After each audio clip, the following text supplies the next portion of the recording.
श्री स्वामी समर्थ. पौष महिना शुभ की अशुभ. तर वर्षातील 12 महिन्यांपैकी एक असलेला पौष महिना, पण त्याविषयी अनेक गैरसमज आहेत. इतके की पौष महिना सुरू झाला म्हणून अनेक शुभकार्य पुढे ढकलली जातात, तर महत्त्वाची बोलणी टाळली जाते. नवनवीन व्यवहार होत नाहीत. इतका हा महिना वाईट असल्याची समजूत असल्याने याची भयंकर भीती जनसामान्यांमध्ये आहे. तर धर्मशास्त्रानुसार हा महिना खरंच इतका वाईट आहे का? चैत्र माह वर्षारंभातील 10वा महिना, तर हेमंत ऋतूतील दुसरा मास महिना म्हणजे पौष महिना. त्याला तैश आणि सहस्य अशी 2 अन्य नावंही आहेत. अधिक मासाला जसं मसलास किंवा धोंडामास म्हटलं जातं, याला भडक मास म्हटलं जाऊ लागलं, कारण मकर संक्रांतीशिवाय या महिन्यात अन्य सण नाहीत असा सार्वत्रिक समज. मात्र निर्णय सिंधू धर्म या ग्रंथामध्ये या महिन्यात काही करण्याची कृत्य सांगितलेली आहेत.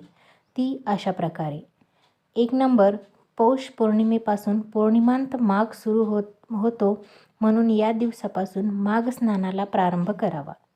पौष शुद्ध अष्टमी ते पौर्णिमा हा शाकंभरी देवीचा महोत्सव शाकंभरी नवरात्र शारदीय नवरात्रासारखा असतो.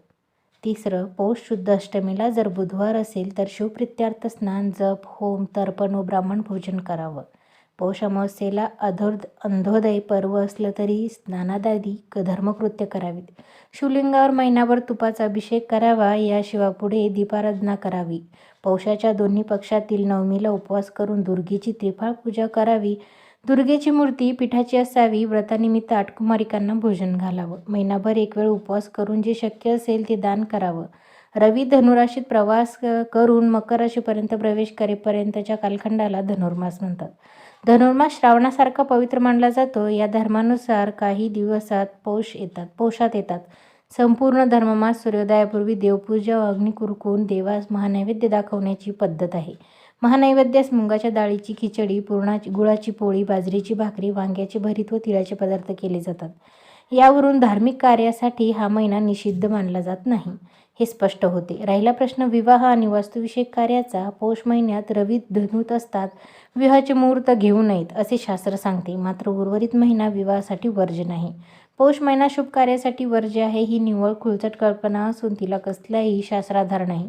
धर्मशास्त्र अभ्यासकांच्या मते पितृपंधरवाड्यात सर्व शुभ कार्यासाठी वर्ज्य नसतो. पौष महिन्याचा बागुलबुवा करू नये. सोपे आणि सहज भाषेत सांगायचे तर श्री खंडोबा आणि श्री म्हाळसादेवी यांचा विवाह पौष महिन्यामध्ये शुक्ल त्रयोदशीला मृग नक्षत्र असताना गुरज मुहूर्तावर पाली येथे होत असतो. यामुळे जनसामान्याच्या या महिन्यामध्ये विवाह करण्यास हरकत नसावी. गृहप्रवेश आणि वास्तुशांतीसाठी हा महिना अजिबात वर्ज्य नाही.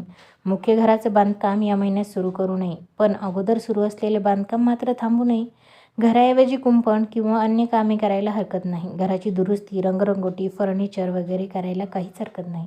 संपूर्ण महिनाभर खरेदी, दागिने खरेदी, प्रवास व अन्य नैमित्तिक कामं निर्धास्तपणे करावीत. काहींच्या मते पौष हे नाव पुष्य नक्षत्रावरून मिळाले असल्याने नक्षत्र स्वामींचा शनीचा प्रभाव या महिन्यावर असतो आणि शनिग्रह वैवाहिक सौख्यासाठी मारक असल्याने या महिन्यामध्ये विवाह करू नयेत.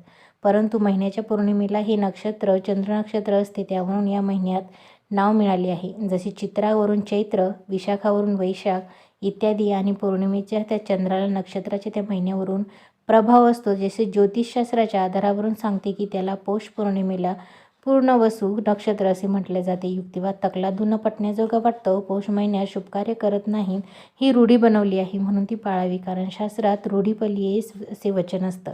असा युक्तिवाद काही जण करतात. मात्र वरील वाचनात हा पंचमी विभक्तीचा प्रत्यय असून त्यापेक्षा पासून दोन्ही अर्थानं तो वापरला जातो. म्हणून वरील वाचनाचा अर्थशास्त्राप्रमाणे रूढी बलवान असा नसून शास्त्रापासून उत्पन्न झालेली रूढी बलवान असा काढता येईल. अर्थात जी रूढी शास्त्रापासून उत्पन्न झाली नाही ती न पाळण्याचे योग्य. धर्मसिंधू ग्रंथानुसार पौष महिन्यात अर्धा मास सूर्य मकर राशीमध्ये असतो. मकर संक्रांतीला उत्सव साधारण जानेवारी 14 तारखेला येतो.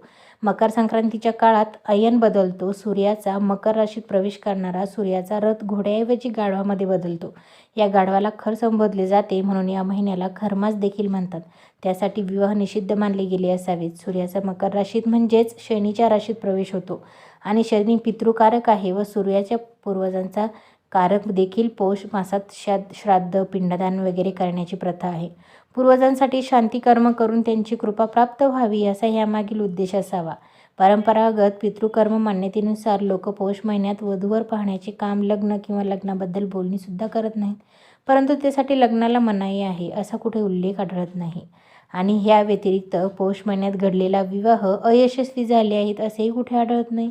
पौषात थंडीचे वातावरणामुळे रोगजंतूचे प्रमाण वाढते, त्यामुळे वातावरण प्रदूषित होते, आजाराचा प्रादुर्भाव वाढतो. केवळ याच कारणामुळे पौष महिन्यात कामं टाळून घरात आराम करण्यावर भर दिला जातो. फक्त पौषात धनुराशीत असलेला सूर्य तरच विवाह करू नये, एरवी विवाह करायला काहीही हरकत नाही असं पंचांगकर्त्यांनी स्पष्ट केलं आहे. लग्नासाठी पाहिल्या जाणाऱ्या 2 महत्त्वाच्या ग्रहांची म्हणजे गुरु आणि शुक्र ग्रहांची उदय अवस्था असणे महत्त्वाचे असते.